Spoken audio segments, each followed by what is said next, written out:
ঘটনাটা ঘটতে খুব একটা আশ্চর্য হয়নি। এই জায়গাটা ওর পরিচিত, ছেলেবেলায় একটা বড় সময় কেটেছে। ভেবেছিলাম সকালে ঘুম থেকে উঠে নস্টালজিয়ার ঠেলাতেই বেরিয়ে পড়েছে স্মৃতি রোমন্থন করতে, কিন্তু আজ সন্দেহটা আগে থেকেই ছিল মনে। আজও কি তবে? বিছানা ছেড়ে উঠে হাত মুখ ধুয়ে নিলাম। ঘরের ভেতরটা এখন জানলা দিয়ে আসা রোদে ভরে আছে। সেই রোদের ভেতর মিহি ধুলো ভিড় করে উড়ছে। লক্ষ্য করেছি গ্রামের দিকে এলে রোদের ভিতরে ধুলোর পরিমাণটা বেড়ে ওঠে। পরশু রাতে আমরা দুজন এই সারং গ্রামে এসে উঠেছি। সারং পুরুলিয়ার একটি প্রত্যন্ত গ্রাম। এমনিতে শহরের শীত আর অফিসে কটা দিনের ছুটি পড়লেই আমরা দুজনে এদিক ওদিক ঘুরতে বেরিয়ে পড়ি।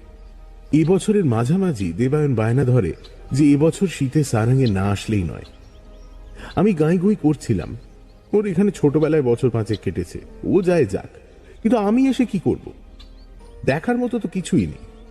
অকারণেই একটা এঁদো গাঁয়ে 3 দিন কাটিয়ে যাওয়া। দেবায়নের কিন্তু ওই এক গো, কোথাও যদি যাওয়া হয় তাহলে ওই সারাং। শেষমেশ রাজি হয়েছি। চোখ মুখ ধুয়ে দরজা খুলে বেরোতেই উজ্জ্বল রঙের খেলায় চোখ ধাঁধিয়ে গেল। আমাদের গেস্ট হাউসটার সামনে যতদূর দেখা যায় একটা বিস্তীর্ণ জলাভূমি ছাড়া আর কিছুই চোখে পড়ে না। ছোট ছোট জংলি গাছ আর হলদে লতা পাতায় ভরে আছে জায়গাটা। গেস্ট হাউস থেকে একটু এগিয়ে গেলেই মাটি নরম হতে শুরু করে। বোঝা যায় কয়েক পা দূর থেকেই জলের রেখা শুরু হতে চলেছে। এখন এই অদৃশ্য জলরাশির ওপর সাদা আর খয়েরি রঙের পরিযায়ী পাখিরা ভিড় করে আছে। মজার কথা হলো এদের মধ্যে কোনো পাখি ডাকতে পারে না, ফলে এতগুলো জীবিত প্রাণীর উপস্থিতি সত্ত্বেও ভারী নিস্তব্ধ হয়ে আছে জায়গাটা। খানিকটা হেঁটে গেস্ট হাউসের পেছনে আসতেই মাঠটা দেখতে পেলাম। তার সঙ্গে একটু চোখ ঘোরাতেই কুয়োটা। সঙ্গে সঙ্গে চোখ আটকে গেল আমার। কুয়োটার ঠিক পাশেই সাদা রঙের কি যেন পড়ে আছে। ভালো করে দেখতে না পেলেও মনে সন্দেহের রেশ রইল না। এই নিয়ে পরপর 2 দিন। ভারী আশ্চর্য ব্যাপার তো। কুয়োটা যেখানে মাটিতে এসে মিশেছে ঠিক সেইখানে মাথা গুঁজে পড়ে আছে দেবায়ন। আমি মৃদু ঠেলা দিলাম তাকে। কিরে? সে একটু নড়ে উঠল, মুখ দিয়ে শব্দও করলো, কিন্তু চোখ খুলল না। কি হয়েছে বলতো তোর? আরো 2-3 ডাকাডাকির পর চোখ খুলে গেল। 2-1 সেকেন্ড চারপাশটা দেখে নিয়ে ধরফর করে উঠে বসলো সে।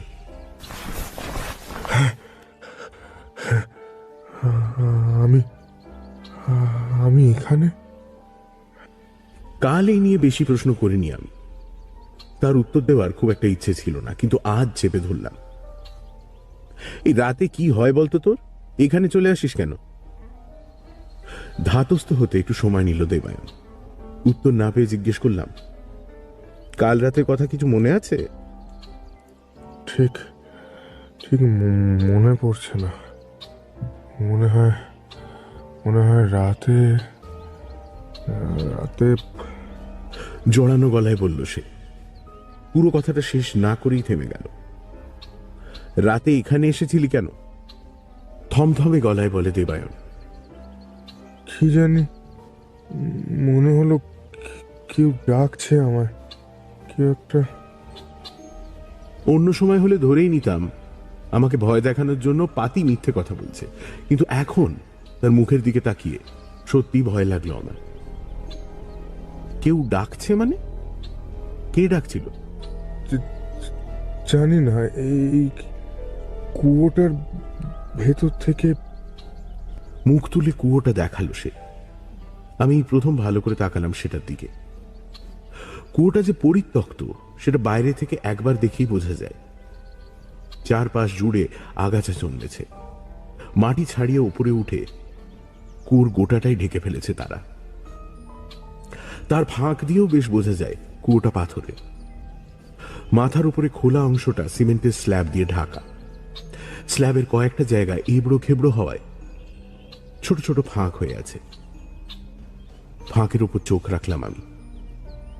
অন্ধকার ছাড়া কিছুই দেখতে পেলাম না।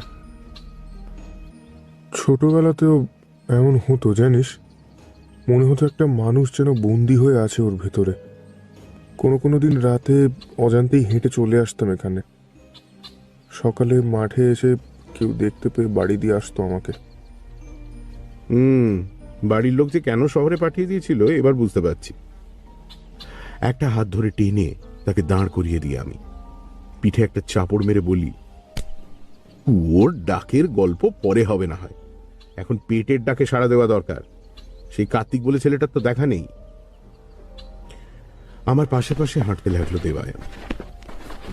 মুখ থেকে থমথমে ভাবটা গেল না তার। কেন চলে এলাম বলতো রাতে? কে ডাকছিল? আমার মনে হয় ঘুমের ঘোরে কিছু স্বপ্ন টপ্ন দেখিস তুই।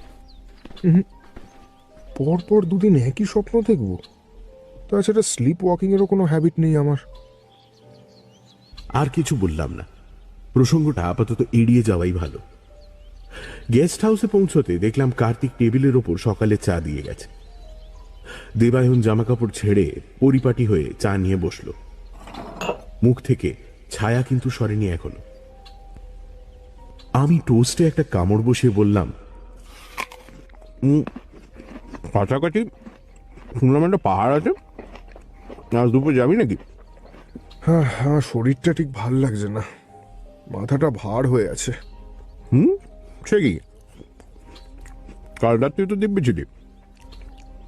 অন্য কিছু বলার চেষ্টা করছিল দেবায়ন, থুতনিতে হাত রেখে কথাটা বদলে নিয়ে বলল, তোকে একটা কথা বলা হয়নি সায়ন্তন। কি কথা? ওই কুয়োটার ভেতরে কেউ থাকে।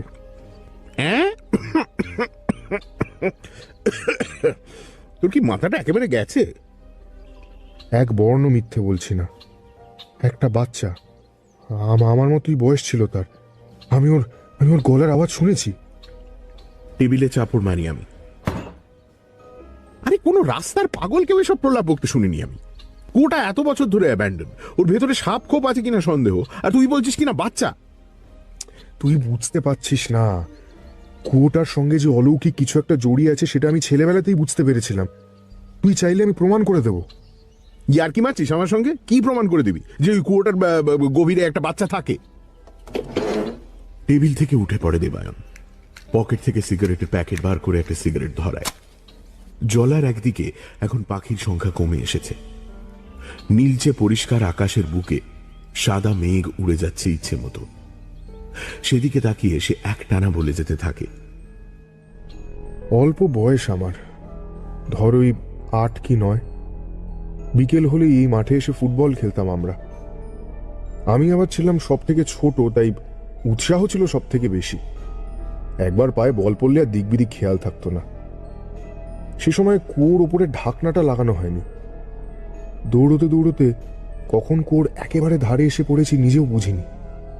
টাল সামলাতে পারিনি, পায়ের তলা থেকে মাটি সরে গেল জানিস। পেছন থেকে বন্ধুদের আর্তনাদ শুনতে পেলাম। বুঝলাম কুয়োর ভেতরে পড়ে যাচ্ছি। মাটিতে এসে পড়তেই মাথাটা ঠুকে গেছিল, কিন্তু জ্ঞান হারায়নি। দৃষ্টিটা একটু আবছা হয়ে গেছিল, এই যা। কথাগুলো বলে একটু দম নিল দেবায়ন। জিজ্ঞেস করলাম, তারপর উপরে উঠলি কি করে? বন্ধু বান্ধবরাই বড়দের ডেকে এনেছিল। ওরা একটা লম্বা দড়ি ঝুলিয়ে দেয় ভেতরে, আমি ওটা ধরেই উঠে আসি। কিন্তু এর সঙ্গে কুয়োর নিচে বাচ্চার। হাত তুলে আমাকে থামিয়ে দেয় দেবায়ন। গল্প এখনো শেষ হয়নি। সে সিগারেটের লম্বা একটা টান দিয়ে বাকি গল্পটুকু বলতে থাকে। জানিস, যতক্ষণ ভেতরে ছিলাম কেমন একটা ঘোরের মধ্যে ছিলাম। মনে হচ্ছিল কুয়োর একেবারে তলায় অনেকগুলো দরজা আছে। উঠে দাঁড়িয়ে চারিদিকে তাকিয়ে দেওয়ালে আঁকা একটা ছবি দেখতে পেয়েছিলাম জানিস। দেওয়ালে আঁকা ছবি? কুয়োর ভেতরে? বলিস কি? হ্যাঁ, ছবি। বাচ্চারা যেমন আঁকে না। কৌতূহল হতে আমি ওটার উপর হাত রাখতেই কি হয়ে গেল। কারা যেন ঘোরাঘুরি করছিল আমার চারপাশে। ফিস করে কিছু বলছিল জানিস। আমারই বয়সী একটা বাচ্চার গলা, ছেলে না মেয়ে জানি না, গম্ভীর অথচ বেশ মিষ্টি একটা গলা। লক্ষ্য করলাম দেবায়নের চোখ দুটো শূন্যে হারিয়ে গেছে। কিছুক্ষণ সেইভাবে থেকে সে আবার বলতে থাকে, তারপর থেকে সারাক্ষণই মনে হয় যেন কুয়োর ভেতর থেকে কেউ ডাকছে আমাকে, কেউ আমার জন্য অপেক্ষা করছে। নিচে নামলেই তাকে দেখতে পাবো, কিন্তু সাহস হতো না কিছুতেই। মাঝে মাঝে সন্ধে হয়ে গেলে মা বাবাকে লুকিয়ে ছুটে চলে আসতাম এই কুয়োটার সামনে। একটানা তাকিয়ে থাকতাম ওই অন্ধকারের ভেতরে। যদি একবার দেখা যায় তাকে, যদি একবার ওই অন্ধকারের বুক থেকে উপরে উঠে আসে সে। চাপা উত্তেজনার স্রোত বইছে দেবায়নের গলার ভেতরে। বাতাসে কান পাতলাম আমি। দূর থেকে ভেসে আসা কোনো ডাক শোনা যাচ্ছে কি ঠিক বুঝতে পারলাম না। দিনের পর দিন বেড়ে উঠছিল কৌতূহলটা। নিজের মধ্যে এমন আকুতি তার আগে আমি কোনোদিন অনুভব করিনি, জানিস। কুয়োর পাশে পড়ে থাকা পাথর তুলে নিয়ে ছুঁড়ে ফেলতাম ভেতরে। সেই পাথরের প্রতিধ্বনি শুনতে পেতাম ভেতর থেকে। কিছুক্ষণ সেখানে দাঁড়িয়ে আবার বাড়ি ফিরে আসতাম। এরকমই একদিন সন্ধে নেমে গেছে, স্কুলে পরীক্ষার খাতা বেরিয়েছে সেদিন। রেজাল্ট ভালো হয়নি, মাঠে খেলতে গিয়ে অনেকখানি কেটে গেছে পায়ে। খুঁড়িয়ে খুঁড়িয়ে এসে দাঁড়িয়েছি কুয়োটার সামনে। মনটা ভারী খারাপ হয়েছিল। এক দৃষ্টে কুয়োটার অন্ধকারের মধ্যে তাকিয়ে আছি। চোখ থেকে কয়েক ফোঁটা জল গড়িয়ে পড়ল নিচের অন্ধকারে। এমন সময় মনে হলো কে যেন সরে গেল নিচ থেকে। হ্যাঁ রে, কেউ একটা নিচ থেকে সরে গেল। এতটুকু মিথ্যে বলছি না আমি ভাই। খচখচ করে একটা আওয়াজ হচ্ছিল। মনে হলো কুয়োর দেওয়াল বেয়ে উপরে উঠে আসতে চাইছে আমার কাছে। তারপর থেকেই ভয় ধরে গেছিল ভেতরে। আর যাইনি কোনোদিন যাইনি।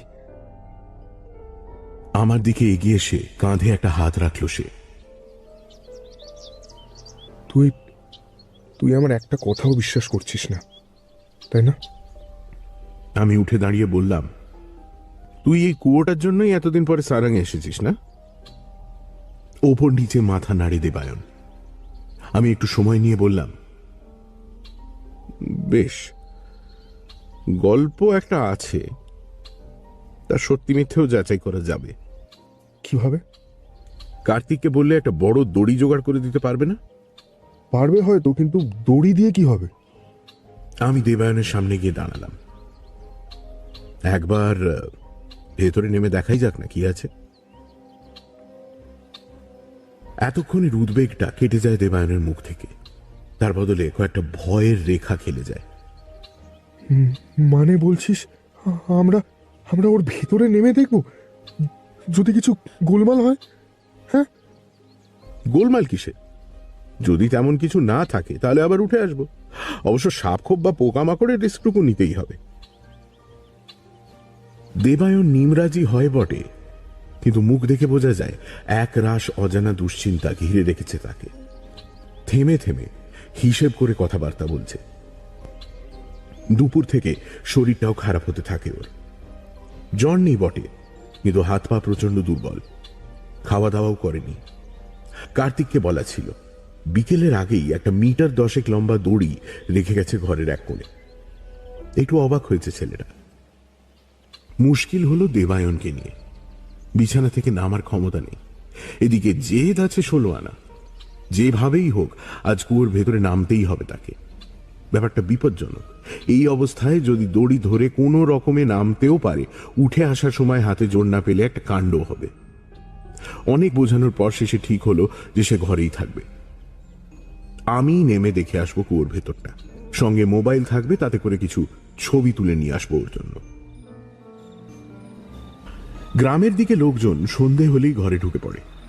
তারপর থেকেই রাস্তাঘাট ফাঁকা হয়ে যায়। গেস্ট হাউস থেকে বেরিয়ে যখন মাঠের ওপর পৌঁছলাম, তখন মিহি শীতের কুয়াশা নেমেছে। পায়ের নিচে ঘাসগুলো শিশিরে ভিজে গেছে। হাতে বড়সড় দড়িটা ঝুলিয়ে হাঁটতে লাগলাম। দূরে মাঠ আর ঘরবাড়ি পেরিয়ে দিগন্ত রেখার কাছে দৈত্যের মতো জেগে থাকা কিছু গাছ চোখে পড়ছে। অনেকক্ষণ তাকিয়ে থাকলে মনে হয় যেন বিশেষ একটা ইঙ্গিতে মাথা দোলাচ্ছে তারা। সেদিক থেকে চোখ সরিয়ে নিয়ে কুয়োটার সামনে গিয়ে দাঁড়ালাম আমি। দড়িটা মাটিতে বিছিয়ে রেখে দুটো হাত দিয়ে বেশ কিছুক্ষণ ঠেলাঠেলি করে সরিয়ে ফেললাম সিমেন্টের স্ল্যাবটা।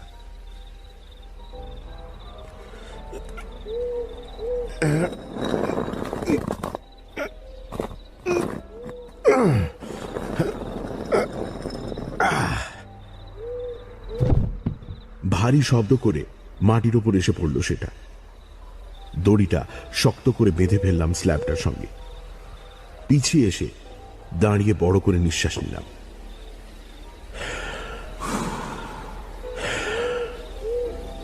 বুকের ভেতরটা কেন জানি না শুকিয়ে যাচ্ছে।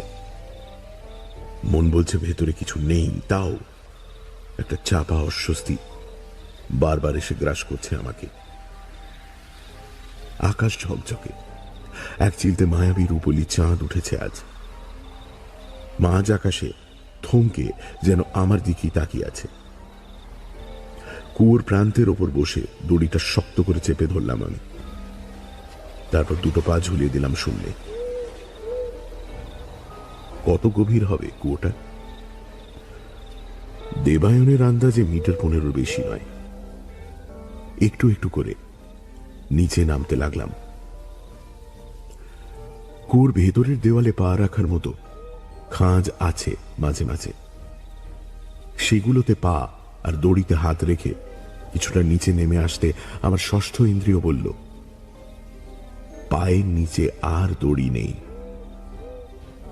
অর্থাৎ প্রায় 10 মিটার নেমে এসেছি। ছোট্ট একটা লাফ দিয়ে চোখ বুঝলাম।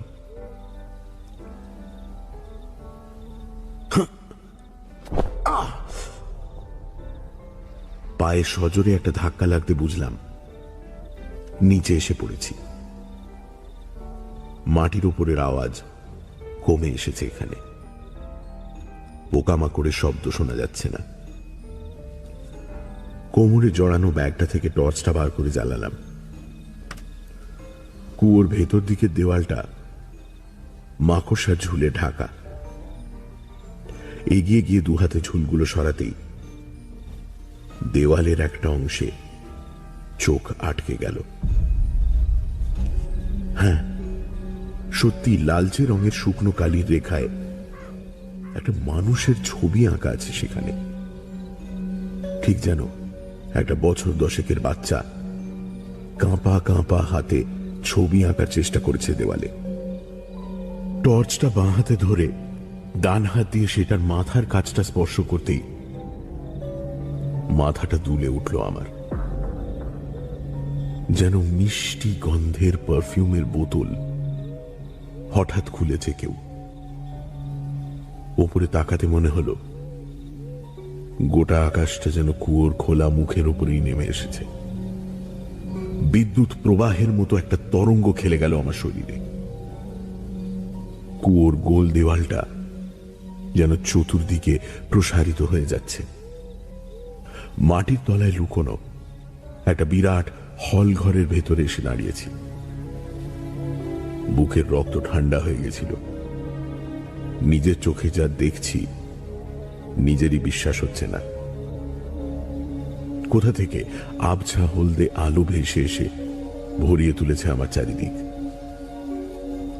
খেয়াল করলাম আমার চারপাশের দেওয়াল জুড়ে সারি সারি ছবি খোদাই করা, যেন কুয়োর ভেতর থেকে এসে দাঁড়িয়েছি কোনো আদিম গুহায়।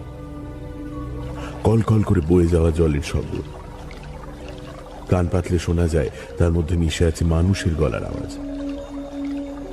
পৃথিবীর অতল গহ্বরে নিমজ্জিত কোন খাদের ভেতর থেকে একযোগে আর্তনাদ করে চলেছে বহু মানুষ। হতভম্বের মতো এগিয়ে গিয়ে দেখতে লাগলাম সেই গুহা চিত্রের সার। এ কোথায় এসে পড়েছি আমি? সত্যি কি একসময় মানুষ থাকতো এখানে? যারা থাকতো তারাই বা গেল কোথায়? হঠাৎ মনে হলো দেওয়ালে আঁকা ছবিগুলো নিছক আঁকি বুঁকি নয়, নির্দিষ্ট একটা প্যাটার্ন আছে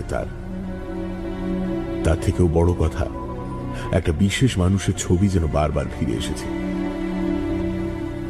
দেওয়াল জুড়ে ছবির মাধ্যমে একটা গল্প ফুটিয়ে তুলতে চেয়েছেন শিল্পী। পর পর প্যানেলগুলোর উপরে চোখ বুলিয়ে গল্পটা বোঝার চেষ্টা করলাম আমি।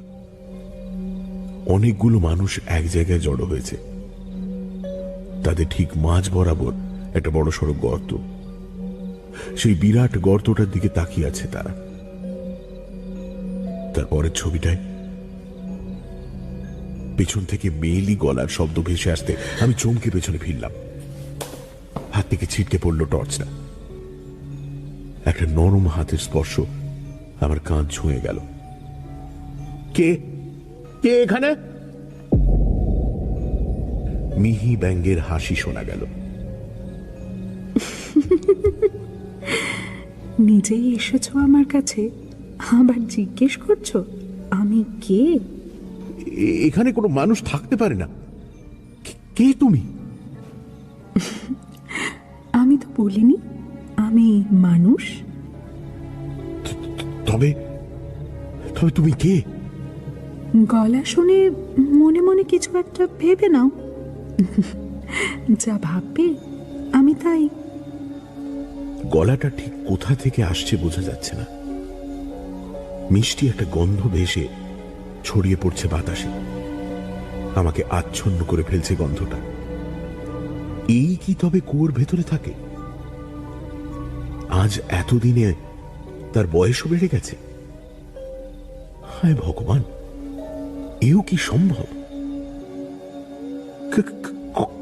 কবে থেকে এখানে আছো তুমি? কয়েক লক্ষ বছর, কয়েক কোটিও হতে পারে। সময়ের হিসেবটা না আমি আর বুঝতে পারি না। মেয়েটার গলা প্রতিধ্বনিত হচ্ছে গোটা হল জুড়ে। আমি পিছিয়ে এসে দেওয়ালে পিঠ রেখে দাঁড়ালাম। কি করো তুমি এখানে? অপেক্ষা। কার? এবার আর উত্তর এলো না। তার বদলে মৃদু একটা চাপ পড়লো আমার হাতে। এসো আমার সঙ্গে। কোথায়? এসো না। আমি আপত্তি করতে পারলাম না। সে আমাকে টেনে নিয়ে চলল অজ্ঞাতের দিকে। তাকে দেখতে পাচ্ছি না, তার নিঃশ্বাসের শব্দ নেই। শুধু আঙুলে অনুভব করছি পেলব হাতের একটা অমুক টান। সে টান উপেক্ষা করা যায় না। কিছু দূর আসার পর দাঁড়িয়ে পড়ল সে। আবার সেই রকম মিহি গলা শোনা গেল। দেখো কি আছে তোমার সামনে। হাত থেকে কখন যেন আলগা হয়ে এসেছে টর্চটা। আমার ঠিক সামনে একটা নীলচে আলো ফুটে উঠছে। এবার নিরেট পাথরের দেওয়াল চোখে পড়ছে। তার উপর আবার সেই আগের মতো ছবি আঁকা আছে। একটা মাত্র ছবি। দুজন মানুষকে পাশাপাশি আঁকতে চেয়েছে কেউ। তার মধ্যে একজন পুরুষ, অন্যজনের মাথা থেকে নেমে এসেছে ঝালরের মতো চুল।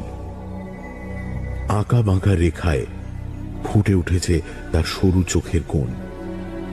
সে নারী। একটা হাত দিয়ে পুরুষটির আঙুল স্পর্শ করে তাকে টেনে নিয়ে চলেছে কোথাও। যেদিকে তারা হাঁটছে ঠিক সেই দিকে একটু দূরেই অস্পষ্ট রেখায় আঁকা রয়েছে একটা ফুল। যেন ওই ফুলটার দিকেই পুরুষটিকে ডেকে নিয়ে চলেছে নারীটি। ঠিক একটু আগে আমি চলেছিলাম যেভাবে। আমি আমার জন্য তুমি এত লক্ষ বছর ধরে কি তবে আমার জন্যই অপেক্ষা করে চলেছে সে? অন্ধকার এখনো ঢেকে আছে তার মুখ। সেই বাঁশির মতো গলায় এবার গুনগুন করে একটা শব্দ করছে সে। সেটা সুর না মন্ত্র আমি বুঝতে পারলাম না। আমার জন্য এত বছর অপেক্ষা করেছো তুমি? কিন্তু কেন? তার অদৃশ্য শরীরের টান আমাকে আর স্থির থাকতে দিল না। হাতের টর্চটা সামনে তুলে ধরে আলো জ্বালালাম। কোথাও নেই সে। কুয়োর ভেতরের সেই মাকড়সায় ঝুলে ঢাকা দেওয়ালের একেবারে মাঝখানে দাঁড়িয়ে আছি আমি। মুখ তুলে ওপরে তাকালাম। প্রথম দেখা সেই লালচে রেখার ছবিটাও এখন স্পষ্ট দেখতে পাচ্ছি দেওয়ালে। সেটা ছাড়া বাকি সবকিছু যেন স্বপ্নের মতো মিলিয়ে গেছে। তাহলে কি স্বপ্ন দেখছিলাম এতক্ষণ? না না না, তা হতে পারে না। মাথার ভিতর এখনো সেই সম্মোহনী কণ্ঠ বেজে চলেছে। হাতের আঙুলে এখন লেগে আছে তার ছোঁয়া। এই স্বপ্ন নয়, কিছুতেই স্বপ্ন নয়। দেওয়ালে আঁকা ছবিটার উপর আবার হাত রাখলাম। আগের মতো কিছুই হলো না। একটু পিছিয়ে এসে জোর গলায় ডাক দিলাম আমি, কোথায় চলে গেলে তুমি? ফাঁকা কুয়োর ভেতরে ডাকটা প্রতিধ্বনিত হলো। টর্চটা আবার চারদিকে ফিরিয়ে খোঁজার চেষ্টা করলাম। মাকড়সার জালের ফাঁকে ফাঁকে কিছু গুলমলতা আর বুনো ফুল ফুটেছে। আর কিচ্ছু নেই, সে হারিয়ে গেছে। ঝুলন্ত দড়িটা ধরে পাথরের খাঁজে পা রেখে রেখে ওপরে উঠে এলাম আমি। এর মাঝে কতক্ষণ কেটেছে জানি না। বাইরে বেরিয়ে ফাঁকা মাঠের ঘাসে পা রাখতেই মনে হলো অন্য একটা জগতে এসে দাঁড়িয়েছি। এই জগৎটা আমার নয়। ওপরে তাকালাম। আকাশের সরু চাঁদটা এখনো ভ্রুকুটি করে তাকিয়ে আছে আমার দিকে। দড়িটা গুটিয়ে নিয়ে গেস্ট হাউসের দিকে হাঁটতে লাগলাম। এক অদ্ভুত মোহাচ্ছন্ন ভাব এসে বারবার পথ ভুলিয়ে দিচ্ছে আমাকে। দূর থেকে দেখতে পাচ্ছি গেস্ট হাউসটা, অথচ বারবার অন্যদিকে চলে যাচ্ছি। মনে হচ্ছে এখনো অদৃশ্য কেউ হেঁটে চলেছে আমার পাশে। তার পায়ের শব্দ নেই, নিঃশ্বাসের শব্দও নেই, তবু সে আছে।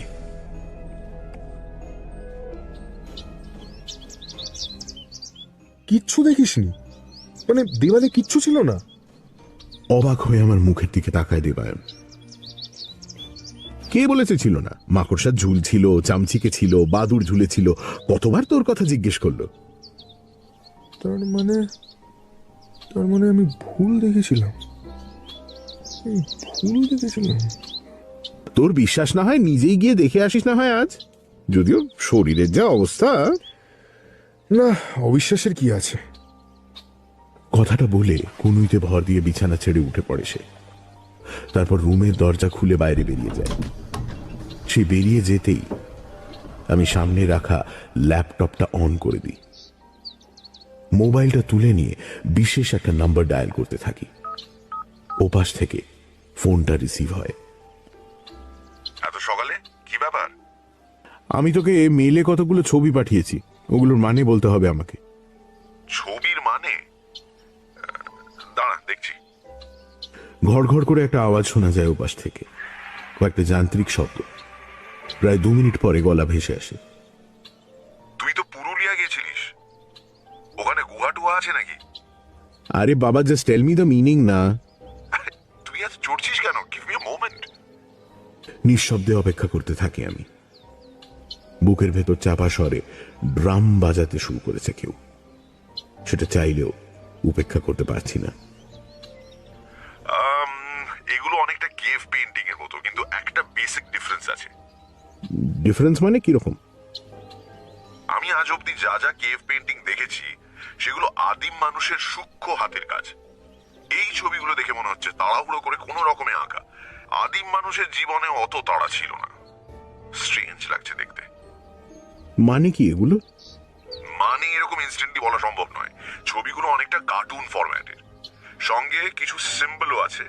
তবে সব মিলিয়ে যতদূর মনে হয় একটা মেয়ের কথা বলা হচ্ছে। মেয়ে মানে কিরকম মেয়ে? I really don't know. Engraving গুলো তেমন স্পষ্ট নয়, তাছাড়া আলো কম, আর একটু ক্লোজলি দেখতে হবে। তুই এগুলো পেলি কোথায় বলতো? ফোনটা রেখে দিতে যাচ্ছিলাম আমি, ওপাশ থেকে আবার গলা শোনা গেল। আচ্ছা শোন, দ্যার ইজ সামথিং এলস। কি? যদি খুব ভুল না দেখে থাকি তবে এখানে একটা র্যাটল স্নেক আঁকা আছে 3 নম্বর ছবিটার কোণের দিকে। Rattle snake? ছবিটা খুঁজে নিয়ে আমিও অবাক হয়ে যাই। একটা সাপের ল্যাজের ডগায় ঝুমঝুমি জাতীয় কিছু একটা বাঁধা আছে। কিন্তু মেয়েটার সঙ্গে র্যাটল স্নেকের সম্পর্ক কি? আমার মনে হয় সাপটা এখানে সিম্বলিক।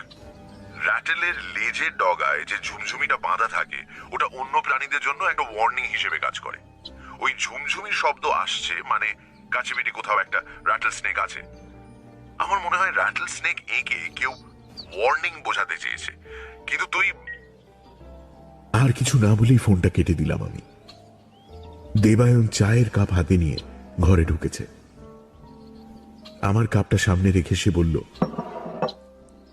শোন না, শরীরটা কালকে তুলনায় একটু চাঙ্গা লাগছে বুঝলি। কাল পাহাড়ে যাবি বলছিলি না? আজ দুপুরের দিকে বেরোবো না হয়। না রে, তুই যাস, আমার একটু কাজ আছে। কাজ? এখানে আবার তোর কি কাজ? আমি মুখে জোর করে হাসি ফোটানোর চেষ্টা করলাম। এই দেখি স্থানীয় লোকজনের থেকে একটু মহুয়া টুহা জোগাড় করা যায় কিনা। তোর তো আবার ওসব চলে না। দেবায়ন মাথা নাড়ল। না, একা একা পাহাড়ে উঠে মজা নেই। তারপর জঙ্গলের মধ্যে রাস্তা হারিয়ে গেলে একটা কেলো হবে। একটা গাইড জোটাতে হবে। কথাগুলো বলে আমার মুখের দিকে ভালো করে তাকালো সে। তারপর কিছু একটা লক্ষ্য করে বলল, তোরও আবার জ্বর টর হলো নাকি? কেন বলতো? আমার কপালে হাত রাখলো সে। মুখ চোখ কেমন একটা বসে গেছে মনে হচ্ছে তোর। দেখি না, জ্বর তো নেই। তাহলে? আমি মুখ বেঁকালাম। কাল থেকে ধকল কম গেছে নাকি? তার উপর তোর জন্য আবার এই বয়সে কুয়োর মধ্যে নামতে হয়েছে। হাত পা সব ব্যথা হয়ে গেছে। আচ্ছা, ভালো কথা, কাল রাতের দড়িটা আছে তো? হ্যাঁ, কার্তিককে সকালে বলে দিয়েছি, সন্ধ্যায় এসে নিয়ে যাবে। না না, আমরা যতদিন আছি এখানেই না হয় থাক ওটা। আমার কথায় দেবায়ন একটু অবাক হলো বটে, কিন্তু আপত্তি করল না। মিনিট 20 পরে সে জুতো পরে বেরিয়ে গেল ঘর থেকে। আমি টান টান হয়ে বিছানার উপর শুয়ে পড়লাম। সকাল থেকে কিছু খাওয়া হয়নি, কিন্তু তাও খিদে পাচ্ছে না আমার। কাল সারা রাত ঘুম হয়নি, অথচ এতটুকু ক্লান্তি অনুভব করতে পারছি না। আশ্চর্য, যতক্ষণ চোখ খুলে আছি ততক্ষণ মনে হচ্ছে ভেতর থেকে কেউ ডেকে চলেছে। কাল রাতে কুয়োর ভেতরে যার সঙ্গে পরিচয় হলো আমার, সে কে? কয়েক লক্ষ বছর ধরে কেন সে অপেক্ষা করে চলেছে আমার জন্য? আর দেওয়ালে আঁকা ওই ছবিগুলোরই বা অর্থ কি?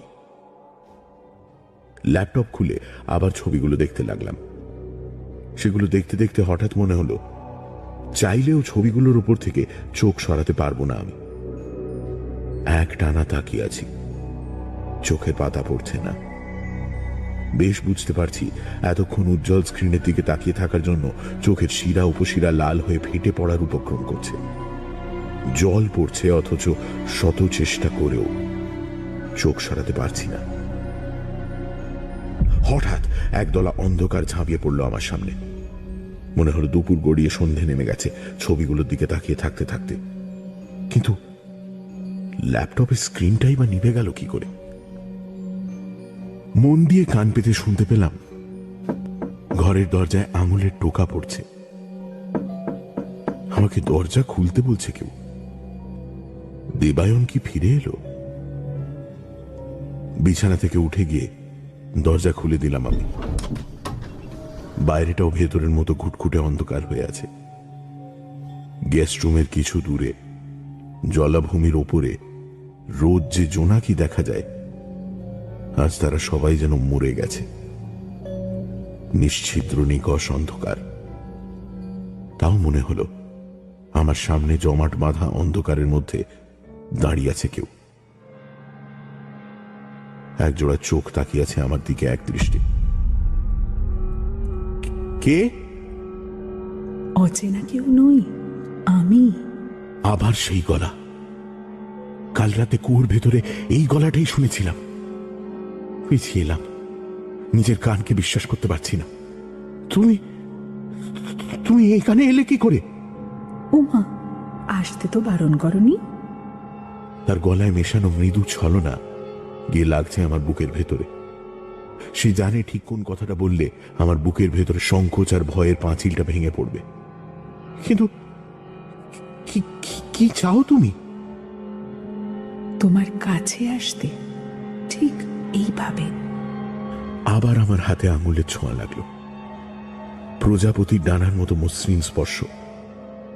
আমার শরীর জুড়ে ছড়িয়ে পড়ছে তার মোহজাল, ক্রমশ নিজের দিকে আমাকে টানছে সে। আসবে না আমার সঙ্গে?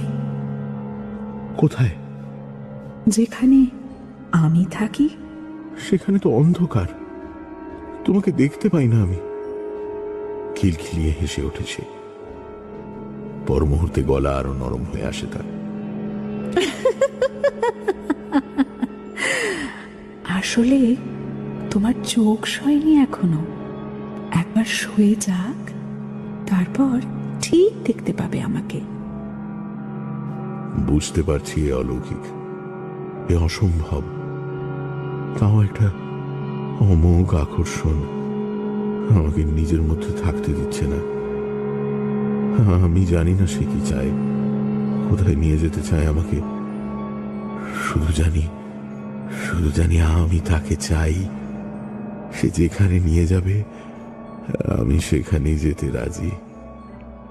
নিয়ে চলো আমাকে নিয়ে চলো। হাতের উপর আর নিয়ন্ত্রণ নেই আমার। সে আবার হেসে উঠছে আগের মতো। আবার গোটা ঘর ভরে গেছে সেই মিষ্টি গন্ধে। আমি দু হাতে শক্ত করে ধরে আছি তার দুটো কোমল হাত। মনে হলো আরো 5টা আঙুল এসে পড়েছে আমার কপালে। পিঠে আঙুলের ছোঁয়া পাচ্ছি, বুকের উপর একটা হাত, পায়ে, গলায়। কি করে সম্ভব? একটা তীব্র আর্তনাদ বেরিয়ে এলো আমার গলা থেকে। ধরফর করে উঠে বসলাম বিছানায়।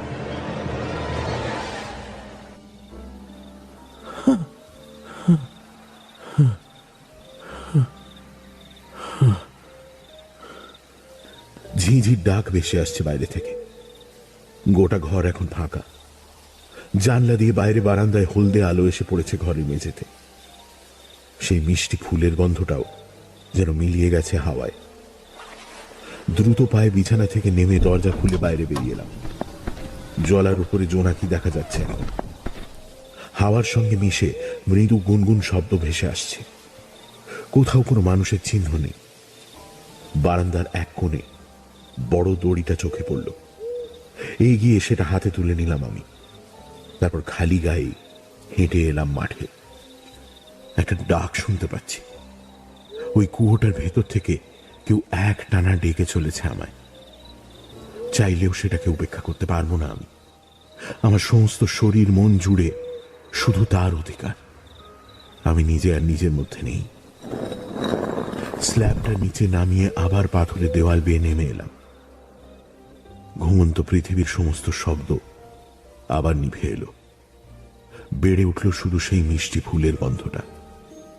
আজ আকাশের চাঁদ ঢাকা পড়ে গেছে। আকাশটাও যেন ভয়ে মেঘের চাদর জড়িয়ে নিয়েছে মুখে। সায়ন্তন, তুমি এসেছো? গলাটা শুনে ফিরে তাকালাম। মনে হলো একটু দূরে একটা পাথরের উপর বসে সে যেন আমার দিকে তাকিয়ে আছে। এবার আবছা দেখতে পাচ্ছি তাকে। লম্বা একটা শরীর, সাদা কুয়াশার চাদর দিয়ে যেন ঢাকা। হাঁটু অব্দি নেমে সেই চাদর ছেঁড়া মেঘের মতন ছড়িয়ে পড়েছে। এসেছি, বলো কোথায় নিয়ে যাবে আমাকে? মনে হলো সে কাতর দৃষ্টি মেলে চেয়েছে আমার দিকে।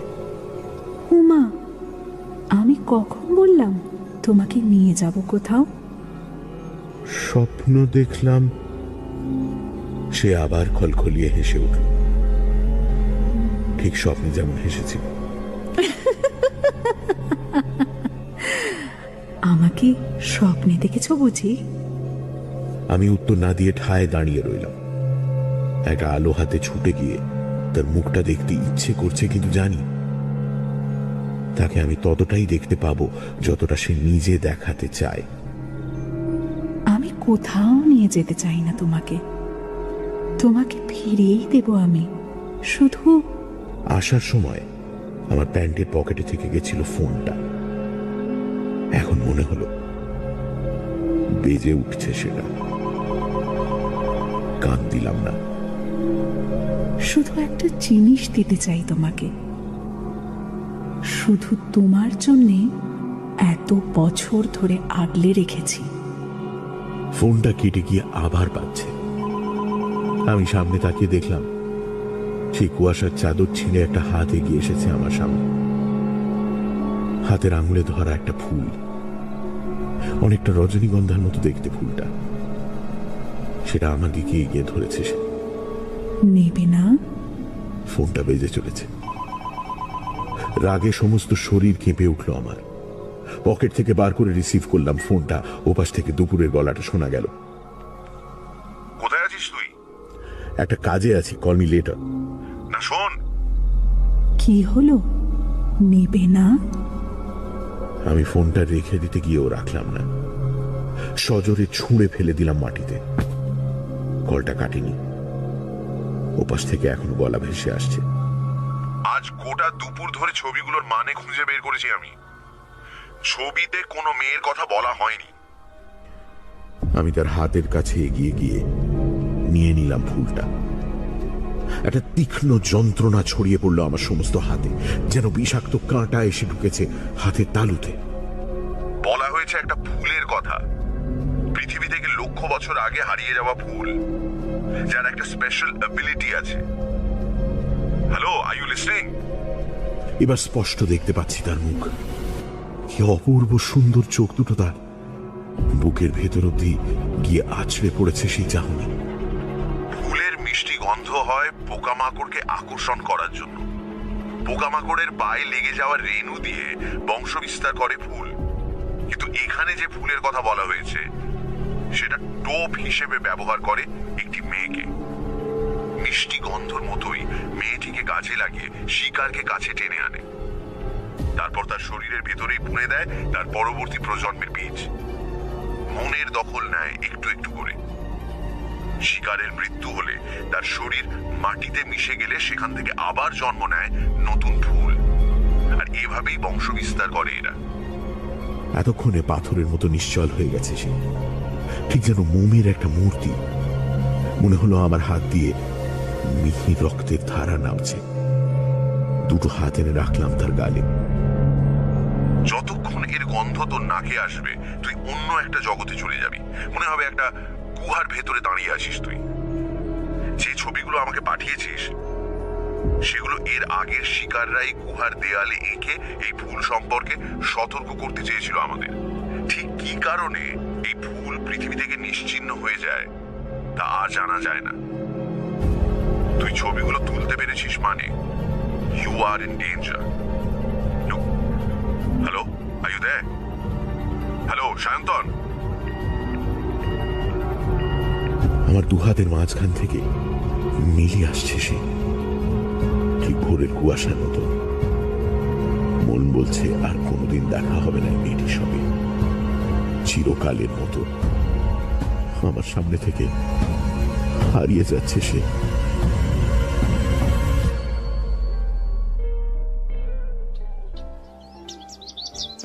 আপনি দেবায়ন ঘোষ? আগে হ্যাঁ। আজ সকাল থেকে আপনার বন্ধু সায়ন্তন বসুকে পাওয়া যাচ্ছে না। কেউ কেউ বলছে তাকে ভোরবেলা সবুজ টি শার্ট পরে গঙ্গার দিকে হেঁটে যেতে দেখা গেছে। আপনার কি মনে হয় উনি আত্মহত্যা করে থাকতে পারেন? দেখুন, যে সায়ন্তনকে আমি চিনতাম সে অনেককাল আগেই মারা গেছে। তার খোলসের ভেতরে যে বেঁচে ছিল সে আত্মহত্যা করে থাকলে আমি অন্তত আশ্চর্য হব না। মানে 6 মাস আগে আমরা দুজনে মিলে সারাঙে ঘুরতে যাই, দিন তিনেকে ছুটিতে ট্যুর আর কি। ওখান থেকে ফিরেই সায়ন্তন কেমন একটা বদলে যায়। ভালো করে খাওয়া দাওয়া করতো না, ঘুমোতো না, বন্ধু বান্ধব এমনকি বাড়ির লোকের সঙ্গেও তেমন কথাবার্তা বলতো না। মানুষটা বোধহয় তখন থেকেই মরে গেছে। ইদানিং তেমন খোঁজ খবরও রাখিনি আমি। এই ট্যুরে কিছু হয়েছিল? মানে মানসিক আঘাত জাতীয়? দেখুন, আমার তো জানা নেই, তবে কুয়োর ভেতর নামতে গিয়ে হাতে কেটে গেছিল বেশ খানিকটা। সেটা আবার ঠিকও হয়ে যায় পরে। কুয়োর ভিতরে নেমেছিলেন কেন? আমরা অ্যাডভেঞ্চারের টাইপের ছিলাম, খেয়ালই বলতে পারেন। ওনার টেবিল থেকে এই ছবিগুলো পেয়েছি আমরা। কেভ পেন্টিং এর ফটোগ্রাফ মনে হয়। শেষ কদিন নাকি এগুলোর দিকেই তাকিয়ে থাকতেন সারাদিন। দেখুন তো চেনেন কিনা। No idea.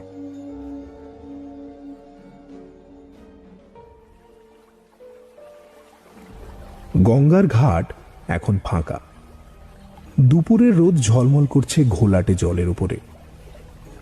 হাতের রুমালটা দিয়ে মুখটা মুছল দিয়া, তারপর পকেট থেকে স্মার্টফোনটা বের করে ফ্রন্ট ক্যামেরা অন করল। গঙ্গার জলটা পেছনে রেখে একটা সেলফি। পছন্দ হলো না। ঘাটে ঠিক নিচেই নদী থেকে ভেসে আসা মাটি স্তূপ করে রাখা, ব্যাকগ্রাউন্ডটা নষ্ট করছে সেটা। ঘুরে দাঁড়িয়ে অন্য অ্যাঙ্গেল থেকে ছবিটা তুলতে যাচ্ছিল দিয়া, এমন সময় চোখে পড়ল ওই জমা করে রাখা মাটির ভেতরে কিছু একটা গেঁথে আছে। কৌতূহল বসে নিচে নেমে ভালো করে লক্ষ্য করে বুঝতে পারে একটা ছেঁড়া সবুজ টি শার্ট। সে মুখ ঘুরিয়ে নিতেই যাচ্ছিল, এমন সময় অন্য একটা জিনিসে চোখ আটকে যায়। ঘাটের একদিকের মাটির উপর এক ঝাঁক ফুল ফুটে আছে। সাদা ফুল, অনেকটা রজনীগন্ধার মতো দেখতে। মৃদু হাওয়ার ধাক্কায় তারা মাথা দোলাচ্ছে, আর মিষ্টি গন্ধ ভেসে আসছে সেখান থেকে। ফুলগুলোকে ব্যাকগ্রাউন্ডে রেখে আরেকটা সেলফি তুলতে যাচ্ছিল দিয়া, হাত কেঁপে গিয়ে ছবি ঝাপসা হয়ে গেল। ডিলিট করে আরেকবার তুলতে যাবে, এমন সময় পেছন থেকে একটা ভারী পুরুষালী গলা বলে উঠল, মে আই হেল্প?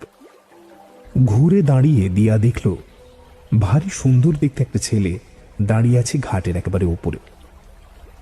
তার ঠোঁটের কোণে এত মিষ্টি একটা হাসি লেগে আছে যে সে নিজে না হেসে থাকতে পারল না। ছেলেটা বলল, আপনি বরঞ্চ একটা ফুল তুলে হাতে নিয়ে দাঁড়ান, আমি ছবি তুলে দিচ্ছি। আসলে গঙ্গার পাড়ে এলেই ছবি তুলতে ইচ্ছে করে। লাজুকভাবে হেসে বলল দিয়া। Hi no. ফোনটা নিয়ে ছেলেটা ছবি তোলার জন্য পিছিয়ে যায়। সিঁড়ি দিয়ে কিছুটা নিচে নেমে ফুল তুলতে যায় দিয়া। ফুলের ভেতর কাঁটার মতো কিছু ফুটে যায় তার হাতে। মিষ্টি ফুলের গন্ধটা বেড়ে ওঠে।